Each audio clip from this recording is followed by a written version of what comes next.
ನಮಸ್ತೆ ವೀಕ್ಷಕರೇ, ನಾಳೆ 7ನೇ ತಾರೀಕು ಶನಿವಾರದಿಂದ ಪಂಚಕ ಶುರು ಆಗುತ್ತೆ. ಈ ಪಂಚಕ ಬಂದ್ಬಿಟ್ಟು ಶನಿವಾರ ಶುರು ಆಗೋದ್ರಿಂದ ಇದು ಒಳ್ಳೆಯ ಒಂದು ಇದಲ್ಲ. ಅದರಿಂದ ಪಂಚಕ 11ನೇ ತಾರೀಕುವರೆಗೂ ಇರುತ್ತೆ. ನಾಳೆ ಶುರು ಆಗುತ್ತೆ. 11ನೇ ತಾರೀಕು 11:50ಕ್ಕೆ ಮುಗಿಯುತ್ತೆ. ಇದರಲ್ಲಿ ಬಂದುಬಿಟ್ಟು ಪಂಚಕ ದಿನದಲ್ಲಿ 5 ದಿನ ಇರುತ್ತೆ. ಯಾರೂ ಮೋಲ್ಡ್ ಹಾಕೋರಿದ್ದರೆ ಮೋಲ್ಡ್ ಹಾಕಬಾರ್ದು. ಮನೆಗೆ ಒಂದು ಮೋಲ್ಡ್ ಹಾಕೋದ್ರಿಂದ ತೊಂದರೆ ಆಗುತ್ತೆ.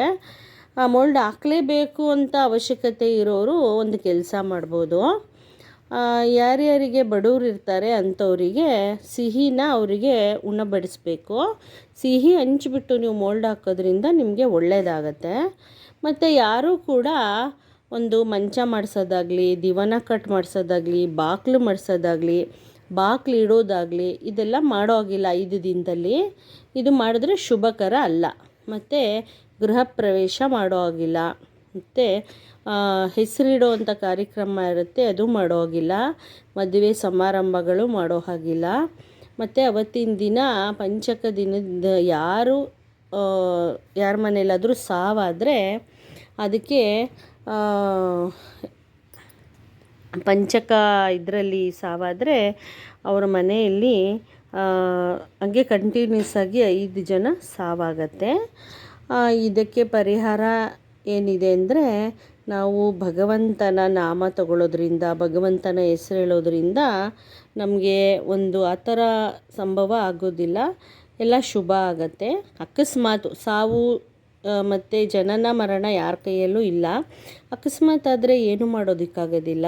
ಅದರಿಂದ ನೀವು ದೇವರ ಆರಾಧನೆ ಮಾಡಿ, ಅಕಸ್ಮಾತ್ ಆದರೆ ದೇವರ ಆರಾಧನೆ ಮಾಡಿ, ರಾಮನ ಹೆಸರು ಹೇಳಿ, ಶಿವನ ಭಜನೆ ಮಾಡಿ, ನಮಗೇನು ತೊಂದರೆ ಆಗಬಾರ್ದು ಅಂತ ಕೇಳ್ಕೊಳ್ಳೋದ್ರಿಂದ ನಿಮಗೆ ಯಾವ ತೊಂದರೆನೂ ಆಗೋದಿಲ್ಲ.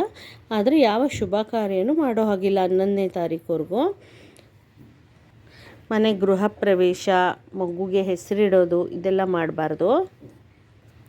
ಮತ್ತು ಯಾರಾದರೂ ದಕ್ಷಿಣ ಕಡೆ ಪ್ರಯಾಣ ಮಾಡೋದಿದ್ದರೆ ಮಾಡಬೇಡಿ 5 ದಿನದವರೆಗೂ. ಅಕಸ್ಮಾತ್ ಅವಶ್ಯಕತೆ ಇದ್ದೇ ಇದೆ, ಮಾಡಲೇಬೇಕು ಅನ್ನೋರು ಏನು ಮಾಡಬೇಕು ಅಂದರೆ, ಹನುಮಾನ್ಜಿ ಅಂದರೆ ಹನುಮನ ಟೆಂಪಲ್ಗೆ ಹೋಗಿ, ನೀವು ದೇವಸ್ಥಾನಕ್ಕೆ ಹೋಗಿ ಹನುಮನಿಗೆ ಲಡ್ಡೂನ ನೀವು ಕೊಡಬೇಕು ದೇವರಿಗೆ ಇಡೋದಕ್ಕೆ.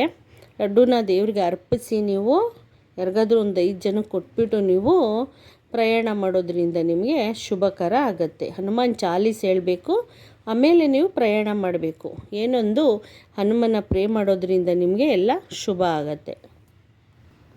ಮತ್ತು ನೀವು ಪಂಚಕ ದಿನ ಏನಾದರೂ ನಿಮ್ಗೆ ಅವಶ್ಯಕತೆ ಇದೆ, ಮಾಡಲೇಬೇಕು ಅವಶ್ಯಕತೆ ಇದೆ ಅಂದರೆ, ರಾಮನ ಒಂದು ನಾಮಸ್ಮರಣೆ ಮಾಡೋದ್ರಿಂದ ನಿಮಗೆ 4 ದಿಕ್ಕುಗಳಿಂದ ಶುಭನೇ ಆಗತ್ತೆ. ಏನು ನಿಮಗೆ ದೇವರ ಹೆಸರು ಹೇಳೋದ್ರಿಂದ ನಮ್ಗೆ ಯಾವ ತೊಂದರೆನೂ ಆಗೋದಿಲ್ಲ. ಅಂದರೆ ಶನಿವಾರ ಬೀಳೋ ಪಂಚಕ ಮಾತ್ರ ಅಷ್ಟೊಂದು ಶುಭಕರ ಅಲ್ಲ. ಮತ್ತು ಇದಕ್ಕೆ ನೀವು ಶಕ್ತಿಶಾಲಿಯಾದ ಮಂತ್ರ ಹೇಳ್ಕೊಳ್ಳಿ. ಮತ್ತು ನಿಮಗೊಂದು ವಿಶೇಷವಾದ ಕೃಷ್ಣನ ಮಂತ್ರ ಹೇಳ್ಕೊಡ್ತೀನಿ ವೀಕ್ಷಕರೇ. ಇದನ್ನು ನೀವು ನಾಳೆಯಿಂದ 5 ದಿನ ತಪ್ಪದೇ ಹೇಳ್ಕೊಳ್ಳಿ. ಯಾವ ಒಂದು ಅನಗಢವೂ ಸಂಭವಿಸೋದಿಲ್ಲ. ಇದನ್ನು ಹೇಳ್ಕೊಳೋದ್ರಿಂದ ನಿಮಗೆಲ್ಲ ಶುಭಕರನೇ ಆಗತ್ತೆ. ಮತ್ತು ದಯವಿಟ್ಟು ಯಾರು ಯಾವ ಶುಭ ಕಾರ್ಯನೂ ಮಾಡೋಕ್ಕೆ ಹೋಗಬೇಡಿ. ನೋಡಿ, ಇವಾಗ ಹೇಳ್ತೀನಿ, ಕೇಳಿಸ್ಕೊಳ್ಳಿ. ಕೃಷ್ಣಾಯ ವಾಸುದೇವಾಯ ಹರಯೇ ಪರಮಾತ್ಮನೇ ಪ್ರಣತಃ ಕ್ಲೇಶನಾಶಾಯ ಗೋವಿಂದಾಯ ನಮೋ ನಮಃ. ಮತ್ತೊಂದು ಬಾರಿ ಹೇಳ್ತೀನಿ. ಕೃಷ್ಣಾಯ ವಾಸುದೇವಾಯ ಹರಯೇ ಪರಮಾತ್ಮನೇ ಪ್ರಣತಃ ಕ್ಲೇಶನಾಶಾಯ ಗೋವಿಂದಾಯ ನಮೋ ನಮಃ. ಇದನ್ನು ನೀವು ಎಷ್ಟು ಸಾಧ್ಯವಾಗುತ್ತೋ ಅಷ್ಟು ಬಾರಿ ಹೇಳ್ಕೊಳ್ಳಿ. ನಾಳೆಯಿಂದ ಸತತವಾಗಿ 5 ದಿನ ಹೇಳ್ಕೊಳ್ಳಿ. ಎಲ್ಲ ಒಳ್ಳೆಯದಾಗುತ್ತೆ. ಕೃಷ್ಣನ ಹೆಸರು, ರಾಮನ ಹೆಸರು ಮತ್ತು ಶಿವನ ಹೆಸರೆಲ್ಲ ಹೇಳ್ಕೊಳ್ಳಿ. ಎಲ್ಲ ಒಳ್ಳೆಯದಾಗತ್ತೆ. ಮತ್ತು ನಾನು ನೆಕ್ಸ್ಟ್ ವಿಡಿಯೋಲಿ ನಿಮಗೆ ಸಿಗ್ತೀನಿ. ನನ್ನ ಚಾನಲ್ನ ಲೈಕ್ ಮಾಡಿ, ಶೇರ್ ಮಾಡಿ, ಸಬ್ಸ್ಕ್ರೈಬ್ ಮಾಡಿ ವೀಕ್ಷಕರೇ. ನಮಸ್ತೆ.